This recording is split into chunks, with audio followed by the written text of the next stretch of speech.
Vous êtes drôle alors, ça va?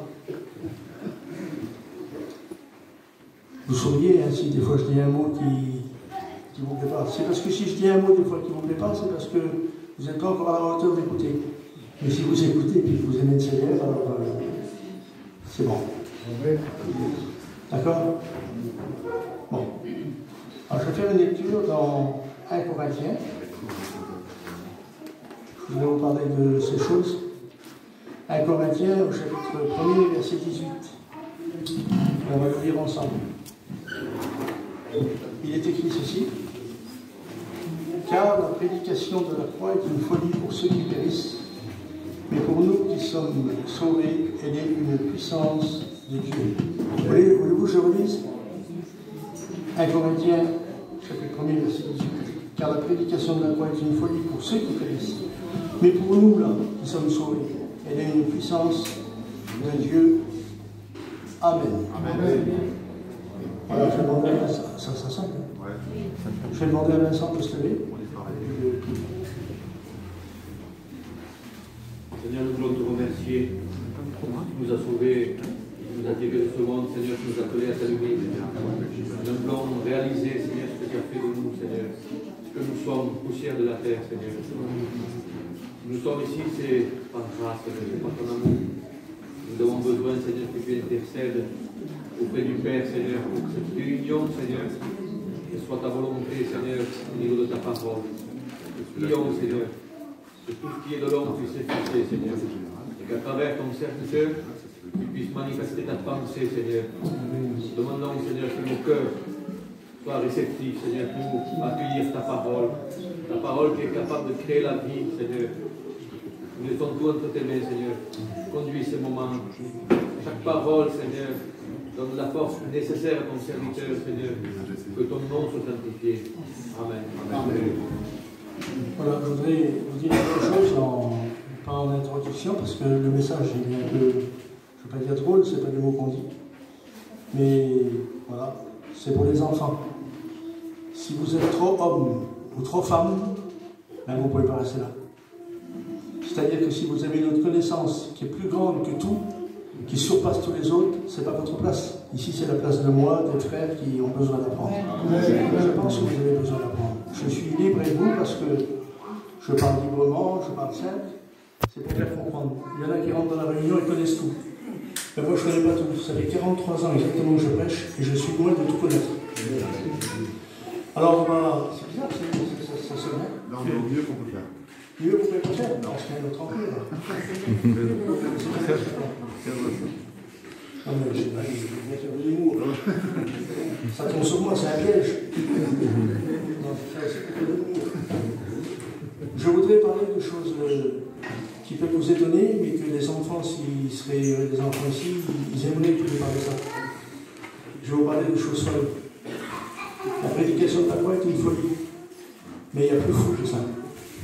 Non, il n'y a pas plus fou que ça. C'est la prédication. Écoutez bien.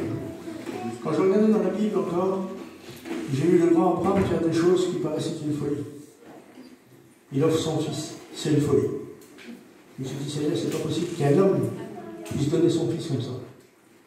Par amour pour Dieu. Mais ne rentrons pas dans tous les détails. Je connais le grand Moïse, vous le connaissez aussi un peu. Il est là, il a accumulé à la mer. Ils ne peuvent pas s'en sortir. Il ouvre la mer. C'est quand même des choses spectaculaires, non? Vous voyez ça devant vous, c'est pas dans un film. Hein? Je vois son successeur, son Josué, qui est son étudiant, qui consacrait sa vie dans la prière. Eh bien, lui, il est en train de prier, puis il a ce coup de Dieu l'appelle au ministère. Et puis, quand il l'appelle au ministère, on va au service. Il est dans la plaine, j'étais dans cette plaine en Israël. J'ai eu le bonheur d'aller plusieurs fois en Israël. Et puis, je regardais la plaine avec les copains, il n'y a rien d'attirant. Mais il y avait la guerre. Il a fallu qu'il fasse une chose, qu'il arrête le soleil pour que la guerre continue, pour que la journée continue et pour pas qu'il perde la bataille. Il a arrêté le soleil. C'est des choses folles. Et d'un seul coup, je regarde, je vois un homme comme David, qui est un homme extraordinaire, il se bat avec un homme de 3,50 m.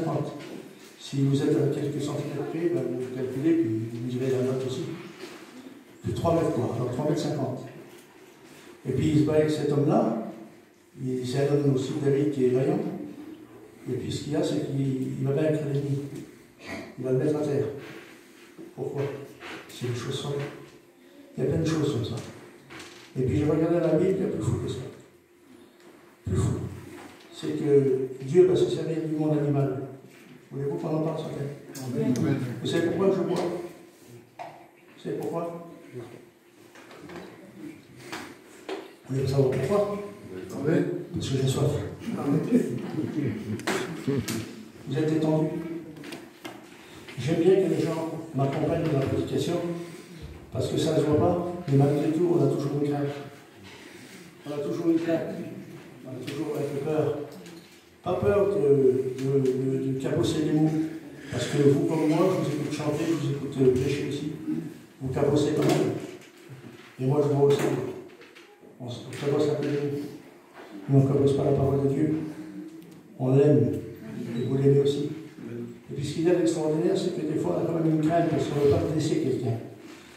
Si on blesse quelqu'un, je voudrais vous le dire ce matin, si on blesse quelqu'un, parce qu'il y en a qui c'est des blesseurs, qui blessent. Si on blesse quelqu'un, on se blesse soi-même. On n'a pas le droit. Un corps ne se blesse pas lui-même. Il est déréglé. Je voudrais vous dire une chose ce matin. Si moi je prendrais une arme et puis que je le blesserais, je dirais il est devenu fou. Eh bien, je voudrais, excusez-moi, je ne veux pas dire le mot fou parce que ça ne va pas. Mais si tu blesses ton frère en parole, alors tu n'es pas normal. Il ne faut pas se blesser, il faut s'aider. Si vous touchez un jumeau, vous allez me faire mourir. Parce que maintenant, puis c'est des jumeaux, c'est des petits du machine. Vous allez me faire mourir. Bon, je ne pourrais rien faire, mais ça va être compliqué, il faut vraiment avoir résolu. Alors je dirais Dieu, garde-les. Mais quand on blesse quelqu'un, on a mal. Je ne sais pas, il y a des chrétiens qui blessent parfois, non? Ça n'arrive pas, vous avez écouté, vous allez chez quelqu'un, puis s'il parle des choses de Dieu ou du pasteur, il parle sur le pasteur. S'il parle des chanteurs, s'il parle des Espagnols, il parle contre les Espagnols. Il peut faire ça, l'Espagnol. Et puis s'il parle de Marmouche, pareil. Ils se parlent les uns sur les autres. Ils blessent en parole. Alors moi je dis une chose ce matin, très simplement, c'est l'introduction aussi. On n'a pas le droit de se blesser. Le monde animal ne se blesse pas parfois. Et puis c'est le monde animal. Ils ne se blessent pas.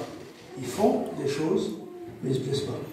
Je voudrais dire une chose ce matin, je ne voudrais pas être un homme qui blesse. Et s'il y a une parole des fois qui vous déplaît, venez me trouver et je m'excuserai parce que je prêche.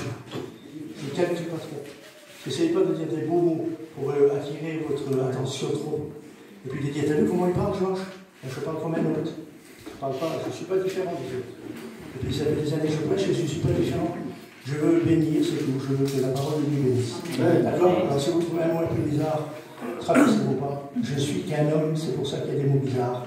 Mais Dieu est Dieu. Amen. Là, il se passe quelque chose qui est merveilleux, c'est qu'il y a plus fort que ça, plus fort que ces choses-là, des mots. La Bible déclare, il y a d'autres folies. La prédication de la croix, on y viendra, parce que nous avons dit, je finis un peu avant 11h30. Dans une demi-heure, je finis, ça va? Bon. La prédication de la croix est une folie, mais il y a d'autres folies, je regarde dans la Bible. Il y a d'autres folies. La Bible dit, 1 Corinthiens 1, 27, Dieu a choisi les choses folles pour confondre les sages. Vous le voyez, vous savez. Alors, on va parler d'un homme, déjà, parce que c'est important. On va parler de Balaam. Vous le connaissez. Balaam, il est indécis. Déjà, de ne pas prendre de décision réellement pour la vie chrétienne. Excusez-moi, je parle libre, je parle comme si j'étais chez moi à Lure. À Lure, je parle libre. Dans ma région, je parle libre. En Alsace, je parle libre, parce que je connais des frères depuis plus de 40 ans. On se connaît. Mais vous, je vous connais depuis quelques années. Vous me permettez de parler libre? Faites comme si je suis un espagnol. Vous, écoutez. Faites comme si je suis un espagnol, d'accord? Vous êtes d'accord avec moi? Mira. Alors faites comme si j'en suis un. Si vous savez, je suis sûr que si vous pensez que je suis un espagnol, vous allez rire, vous allez dire Amen, Amen. Alors je suis un espagnol ce matin. Amen. Donc, il y a des choses folles. Et Balaam, le Balaam qui est là dans le travail pour nous ce matin, il est indécis dans ce qu'il doit faire. Pourtant, Dieu le conseille. Alors, il va choisir ce qui lui plaît. Quand on est indécis, on ne choisit pas ce qui plaît à Dieu parfois. C'est vrai? Je m'arrête si je me trompe. Moi, j'aime bien être avec eux en pleine télévision, frère, tu te trompes. On peut se tromper, non? Bien sûr. Ça montre qu'on est humain. Alors Balaam, il est indécis, mais pourquoi? Parce qu'il n'a pas pris une décision pour Dieu. Si on ne prend pas de décision pour Dieu et qu'on choisit plutôt nos décisions à nous, on devient indécis pour Dieu. Alors on fait le mélange et on choisit ce qui nous plaît. Il va choisir ce qui lui plaît, lui. Et ce qui lui plaît, c'est des biens. C'est ce qu'il fait Balaam. Je l'explique simplement à mon frère. Balaam, il fait ça. Mais Dieu avait dit, il a écouté ça, tu n'iras point avec ce peuple-là, tu ne le maudiras point, car il est béni. Dieu avait parlé à Balaam. Et Balaam, c'est une concept un peu bizarre. Il dit, tu n'iras point. Dieu avait donné son ordre. Mais il va quand même. Donc, il était indécis, et l'indécision le pousse à prendre une décision pour lui. Je voudrais vous dire quelque chose. Si nous ne décidons pas pour Dieu, on risque de prendre des décisions pour nous. On risque de faire des choses pour nous. On risque de même de s'attirer la gloire pour nous. Excusez-moi de dire ça avec mes frères serviteurs de Dieu, parce qu'on se met dans le même bain. Si par exemple le frère qui prêche là, puis d'autres frères, Vincent et les autres, excusez-moi si je l'oublie, si par exemple étant est là, qui prend une décision de plaire, de dire des mots, d'épater, il se casse la figure. C'est Dieu qui doit épater. C'est pas les hommes. Nous, on parle, moi je parle normalement, j'ai eu 70 ans il n'y a pas longtemps, je sais que je ne parlais pas, tout le monde me le dit. J'ai quand même eu 70 ans il n'y a pas longtemps, mon Vincent. Ouais. Je suis arrière-papou, arrière-grand-père. Je suis une petite fille, elle est trop belle. Tout ce qu'on a, c'est beau. D'accord? Bien. Mais la chose qu'il y a, c'est que ce Balaam-là, il avait eu un conseil de Dieu, mais il va quand même faire quelque chose. Il va céder son âme et elle partit. Mais il ne dit pas à Dieu qu'il part. Mettons tout dans les mains de Dieu, mes frères et sœurs. Obéissant à son conseil, prenant des décisions pour lui, mais s'il dit on fait en cachette et qu'on ne fait pas ce que Dieu veut, on ne lui dit pas. S'il dit fais pas ça et qu'on le fait, on ne va pas lui dire Seigneur, je le fais quand même. On ne dit rien puis on part. On fait rien qui lui plaît. Alors bon, il le fait, lui. Il part et il avait aussi un conseil. Et en cours de route, parce que j'ai plusieurs histoires à raconter, si je suis un peu long, ça ne va rien, moi j'ai le temps. Vous avez le temps? Oui. Si vous avez le temps, vous êtes un peu béni. Alors, merci d'avoir mis 2 bouteilles parce que j'en ai besoin. Écoutez-vous. Il scella son âme, et puis le black il est parti. Mais un ange, là c'est quand même drôle, un ange à 3 reprises se présente devant Balaam. Il a encore le coup de main de Dieu, parce qu'un ange qui vient, il est envoyé par Dieu. Il ne vient pas de lui-même. Il ne fait pas ce qu'il veut, l'ange. Il n'est pas invisible, il fait la volonté de Dieu. Il décide de faire la volonté de Dieu, l'ange. Et Dieu lui dit certainement d'aller à la rencontre de Balaam. À 3 reprises, il se présente devant Balaam. 3 fois. Et Balaam ne voit rien. Balaam ne voit rien. Il est aveuglé, vous savez pourquoi? Par son projet. Son projet, c'est gagner ce qu'il veut. C'est-à-dire son projet, c'est l'argent. Son projet, c'est... Il y a plusieurs projets. Alors il est indécis, et puis d'un coup, il ne voit rien. Et puis là, la Bible déclare, il y a dans le cœur de l'homme beaucoup de projets, mais à titre personnel. Vous croyez que c'est pour Dieu qu'il est parti? Non, c'était pour lui. Vous croyez que c'est pour Dieu qu'il était à la rencontre? Il était à la rencontre de ce peuple? Non, ce n'était pas pour Dieu, Dieu l'avait interdit. C'est pour lui. Je vous dis une chose. Il y a des choses que Dieu interdit. Il ne faut pas aller, il ne faut pas faire. Ce que Dieu a interdit, ça veut dire ce que ça veut dire. Vous connaissez les interdits. Si vous avez un panneau dans le pays, là, avec un sens interdit, vous le prenez. C'est ce qui arrive pour mon frère l'autre jour. Il l'a pris pour repousser de la route. Il a pris à bosser. Voilà. On n'a pas le droit de faire ce qu'il nous plaît. Ça, vous savez, vous pasteur l'ont dit déjà. On n'a pas le droit de prendre des décisions pour nous-mêmes. Alors, voilà, on voit rien. Et puis la chose qui se passe, c'est que c'est extraordinaire. L'ânesse se détourne du chemin. L'âne se détourne du chemin. C'est quand même bizarre. Il se détourne. Il ne veut pas aller, lui. Balaam veut aller, pas l'ânesse. Et Balaam s'en va à coup de bâton dans l'ânesse des Écritures. Nombre chapitre 22 et verset 27. Et le plus fort, maintenant c'est ça le plus fort, quand Dieu ne veut pas que quelqu'un fasse quelque chose, il pousse le bouchon jusqu'au bout. L'ânesse ne veut pas y aller, et l'ânesse, comme il arrive d'abord à l'endroit, il ne veut pas avancer sur ce chemin qui pour lui est un chemin périlleux, pas bon. Il y a des chemins que les animaux voient, et puis je voudrais vous dire une chose, je ne parle pas d'ici, mais il y a des chemins, moi je sais, il y a des chemins que certains chrétiens n'ont pas vus, et l'animal l'a vu. On est quand même plus que les animaux. Il y a des chemins que nous ne voyons pas. Ils sont périlleux, ils sont pas bons. Et puis la chose qu'il y a, c'est qu'il va faire quelque chose, ce Balaam, il va taper l'ânesse à tout bâton. Et le plus fort, c'est ça. C'est que c'est une chose folle. Il faut être chrétien pour le voir. Si moi je vous parlais de la Bible, c'est pour ça que vous me croyez. Et si on ne croirait pas ça, on ne croirait pas la Bible. Mais il y a une chose folle qui se passe. C'est que la laisse, quand il prend des coups de bâton, il va parler. Je n'ai jamais vu un âme parler. Jamais. Ça ne se voit pas. Mais si Dieu veut, il fait parler. Amen. Et la preuve, Dieu l'a fait parler. Pourquoi me frappes-tu, dit-il l'âme? Moi je vois là-dedans, dans cette affaire, c'est pas l'âme qui est l'âme. C'est pas l'âme qui doit être fou comme un âne. Parce qu'il n'y a pas de problème. Il y a quelque chose qui ne va pas. Comment ça se fait qu'un animal nous enseigne et qui nous empêche de faire ceci pour que nous fassions la volonté de Dieu? J'espère que nous ne sommes pas à cette passesse-là, mais nous sommes des chrétiens et nous aimons Dieu. Nous voulons accepter la volonté de Dieu, n'est-ce pas vrai? Et Dieu va ouvrir les yeux de malade, se repentit, mais il a fallu une chose folle pour réveiller son esprit.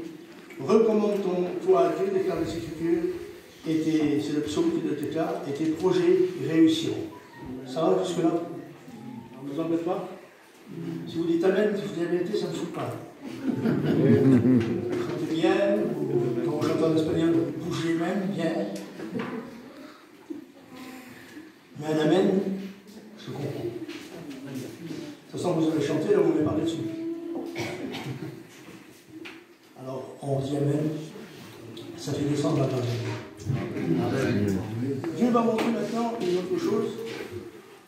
C'est des petits trucs que tout le monde connaît, enfin beaucoup connaissent.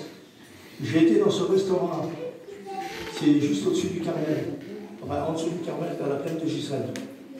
Et puis on a été dedans. C'est un restaurant qui est fait dans la rocher. Vous étiez là-bas en Israël? Non? Tu étais en Israël? Non, pas encore. Vous pouvez y aller vite, hein? Si vous pouvez y aller, allez-y là. C'est plus beau que le Thor et que le X au sol. C'est joli là-bas, le Thor. Alors regardez, il m'a montré son restaurant, c'est Dieu qui monte son restaurant. Vous allez dire que j'ai une bêtise, j'ai été dedans avec les garçons, on est toujours 5 ans, et puis on a rentré dans ce rocher là. Et puis là, on est rentré dedans, et puis on a appris que là, Dieu avait monté son restaurant. C'est quand même spectaculaire, tu dis ça à quelqu'un, il dit, ils sont malades. De croire ça, ben oui, c'est comme ça. Une caverne dans un rocher, c'est solide. C'est pour ça qu'il a monté dans un rocher. Quand Dieu veut nous restaurer, il monte dans quelque chose de solide. C'est pas n'importe où. C'est pas sous les intempéries, c'est pas rien. Quand Dieu nous prépare quelque chose, c'est solide. Je voudrais vous dire une chose, ce que Dieu prépare pour toi. Vous me comprenez, vous êtes des chrétiens, puis je sais que vous aimez Dieu ici. Quand Dieu prépare quelque chose pour toi, n'aie pas peur, c'est solide. C'est pour que tu sois à l'abri de toute intempérie, des catastrophes, tout ce que tu veux, le feu, le soufre, tout ce que tu veux, tu es à l'abri. Parce que c'est Dieu qui construit pour toi. Dieu ne va pas construire quelque chose pour toi pour que ça s'effondre sur toi. N'aie pas peur. Dieu construit pour toi et ça ne s'effondrera pas sur toi. Tu seras protégé. Alors, c'est très solide. Mais moi, je l'ai appelé parce que c'est vrai. C'est le restaurant du réconfort. Parce que quand on est à l'abri de Dieu, on reprend de la force. On est réconforté. Moi, je n'ai jamais été plus faible à l'abri de Dieu. Non, au contraire, j'étais toujours plus fort. Quand je me suis mis à l'abri du Seigneur, eh ben, j'étais bien parce que je savais que rien ne pouvait m'atteindre. Et puis j'ai continué à mettre, je vous dis la vérité, je vais me mettre à l'abri de Dieu. Alors, c'est pas un restaurant chinois, c'est pas mal, mais c'est pas un restaurant non plus italien, c'est pas mal non plus. C'est pas un restaurant, ça appartient pas à la mafia, ça appartient à Dieu le restaurant. C'est pas un restaurant non plus, moi j'ai mis des noms, hein, grec, il y a des bonnes choses, il n'y a pas de caviar, il n'y a pas des choses comme ça. Il n'y a même pas d'enseigne. Dieu ne flash pas. Il n'attire pas par des enseignes, des lumières. Dieu attire avec ça, avec le cœur. Dieu ne nous abatte pas par des repas, caviar, etc. Tout ça fait des beaux trucs. Non. Il nous appelle avec ça, sa nourriture. Nous verrons. Il n'y a pas d'enseigne, mais on y est enseigné par contre. Vous arrivez dans une petite église, j'ai fait une réunion il y a quelques jours là, à Brignoles exactement, dans une campagne église, caravane. Il y avait une trentaine de personnes. 3 fois, dans la même soirée, le Seigneur est descendu. L'Esprit du Seigneur est descendu. 3 fois, en l'espace d'une grosse demi-heure. Pourquoi? C'est une caravane. C'est rien. Ça ne ressemble pas à une église vraiment. Il n'y a pas de décoration, il n'y a rien. Il n'y a rien qui semble matériellement nous attirer, mais il y a Dieu. Mais il y a Dieu. Quand quelqu'un rentre dans l'église évangélique, c'est bien, attention, je dis que c'est bien. Que c'est beau, moi je connais des églises, je connais une en Paris, simplement, je connais sur Bordeaux, là, une église, ça va. Elle fait partie maintenant d'une très belle église. Je ne vais pas dire la plus belle de France, mais c'est une très belle église. Mais ça ne nous attire pas par ça. On est beau par l'église, mais quand on est dedans, on oublie la beauté du bâtiment. On regarde, et laissez-moi vous dire, il y a des prêcheurs là. Et ils sont bons, et ils nous font du bien. Les murs ne comptent plus quand tu es dans tu nous as vu, c'est bon, c'est gentil. Mais c'est la parole de Dieu qui compte. Et ça fait beaucoup de bien.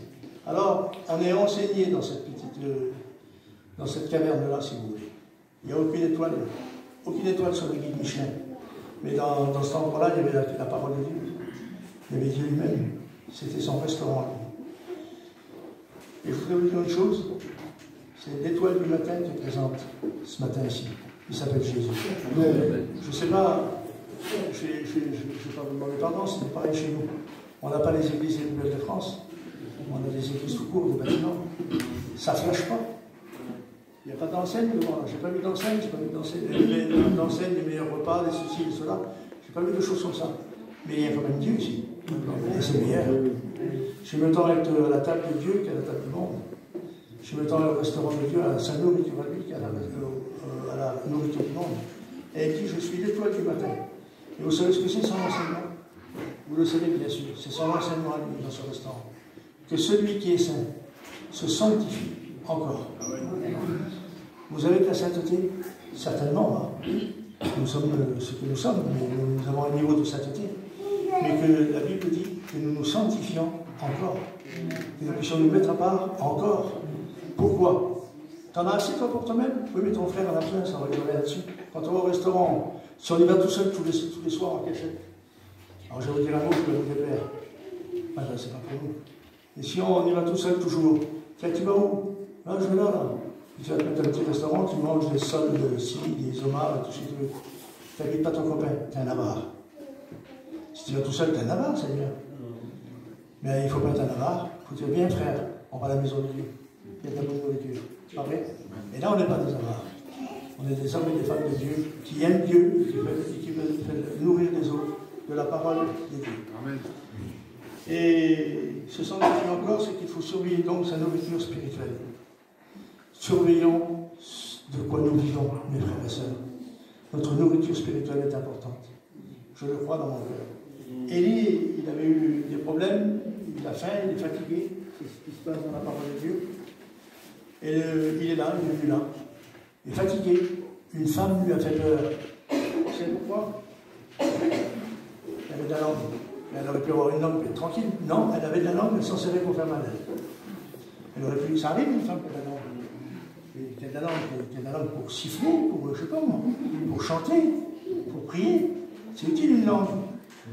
Mais elle avait une langue pour faire du mal. Une parleuse. Si je prends Élie, là, qu'est-ce qu'il va prendre? Je vais le démolir en parole. Ah oui, c'est sauvé. Tout d'un coup, il se trouve dans le restaurant. Heureusement qu'il est là. Le restaurant du réconfort. Et il oubliait la parole de Dieu. Élie, il a faim, il est fatigué. Et le menu de tous les jours, c'est viande et pain à volonté et de l'eau qui torrent. C'est écrit dans le livre des rois, premier livre des rois, chapitre 17 et verset 4. Viande et pain à volonté et de l'eau qui torrent. Et j'ai regardé la parole de Dieu, il faut de l'eau fraîche pour une personne fatiguée. L'eau de la parole, Proverbe 25. Il faut de l'eau fraîche pour une personne fatiguée. L'eau, c'est la parole. D'accord? Jusque-là, vous êtes d'accord? L'eau, c'est la parole. Mais la chose qu'il y a, si nous ne prenons pas d'eau de la parole, nous allons mourir. Nous desséchons intérieurement. Il faut de l'eau fraîche. La parole est tous les jours de la même fraîcheur. Il faut savoir s'en servir. Pour une personne fatiguée. Tu es fatigué? Tu peux avoir les meilleurs pasteurs ici. Moi, je souhaite que vous les avez, vous en avez déjà quelques-uns. Mais dis-toi, ça va peut-être vous faire un peu rire. Le vieux Mao, on l'a connu, nous. Le vieux Mao, c'était pas un docteur de la Bible. Il était ce qu'il était comme moi. Tout simple. Voilà, il était ce qu'il était. Mais il a quand même créé quelque chose. Puis ça tient.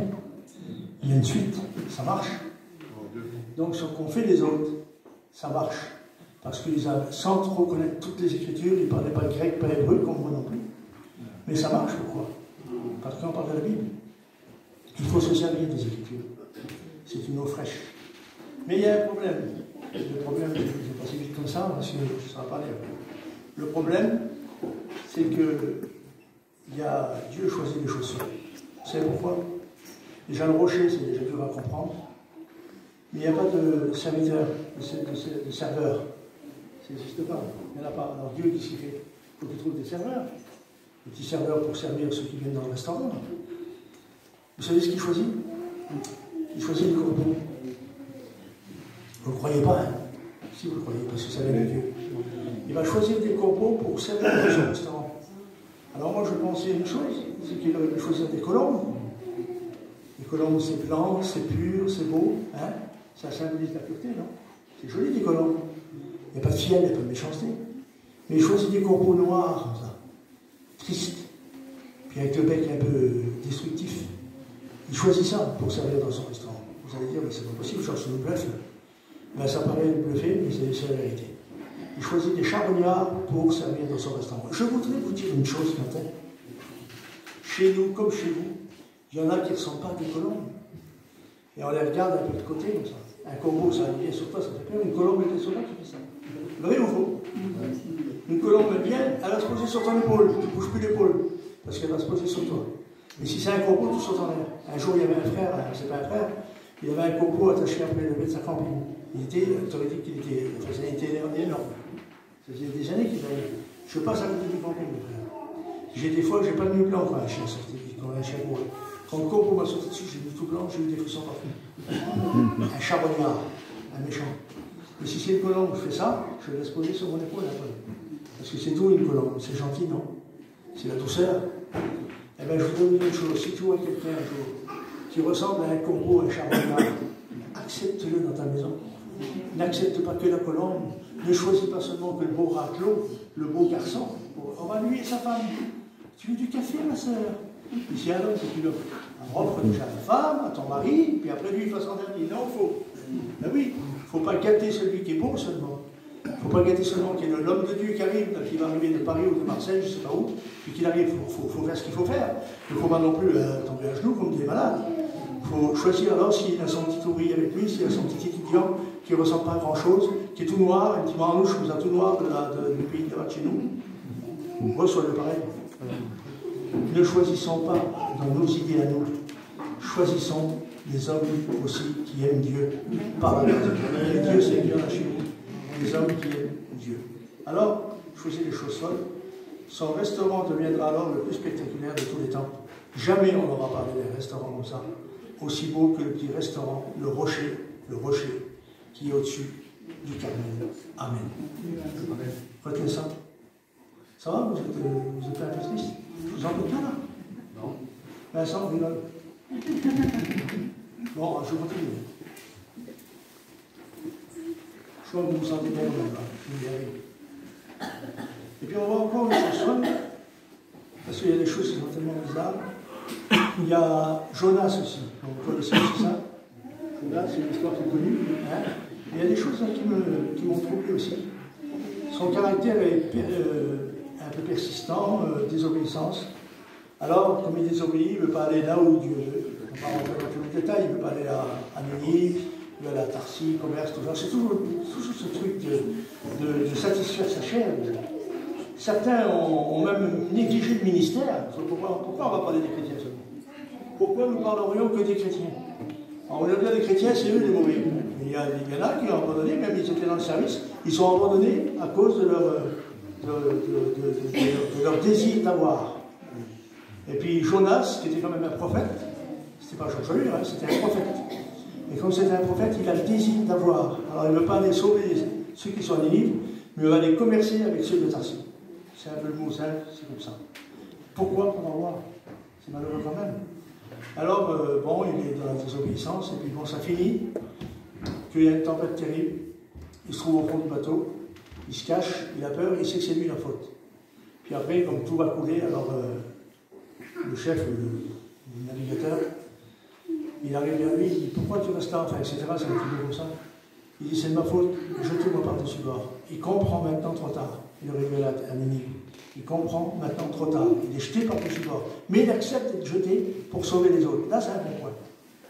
Il y en a qui ne sont pas capables, vous êtes capables d'être jeté par-dessus d'un bateau. Mais moi, je vous dis la vérité, il faudrait que je réfléchisse quand même pour sauver quelqu'un. Mais lui, il a quand même fait quelque chose.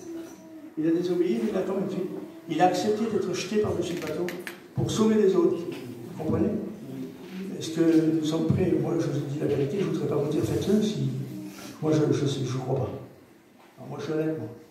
Être jeté dans la mer pour sauver un groupe, Seigneur, vous allez avoir être béni de Dieu. Moi, oui, je suis honnête. Tu te jettes, tu te jettes. C'est bon. Il faut être vrai. Alors bon, on continue. Et là que Dieu, qui est bon, lui, meilleur que Jonas et meilleur que tout le monde, il va faire venir un poisson. Ce poisson-là, il vit au centre. Il ne vit pas sur le bord. Il prend Jonas, il vient le chercher. Le bateau est au centre. Il vient le chercher, il le prend et il descend. Et quand je vois la descente de Jonas, c'est pas possible de remonter. Il y a des endroits, mes frères et sœurs, que des fois quelqu'un ici peut-être a descendu trop bas. Tu ne peux plus remonter. On ne peut pas remonter par nous-mêmes. Il n'y a rien qui peut nous faire ressortir. Non, si Dieu seulement. Et comme il descend jusqu'aux racines des montagnes et jusqu'aux barreaux de la terre. On ne peut plus remonter, c'est fini. Et puis la secousse passe quelque chose, c'est extraordinaire. C'est que Dieu fait venir le poisson. Enfin, il est dans le poisson, Jonas, là. Et puis il est au fond, puis la secousse, il fait quelque chose. Et moi, j'aime bien ça.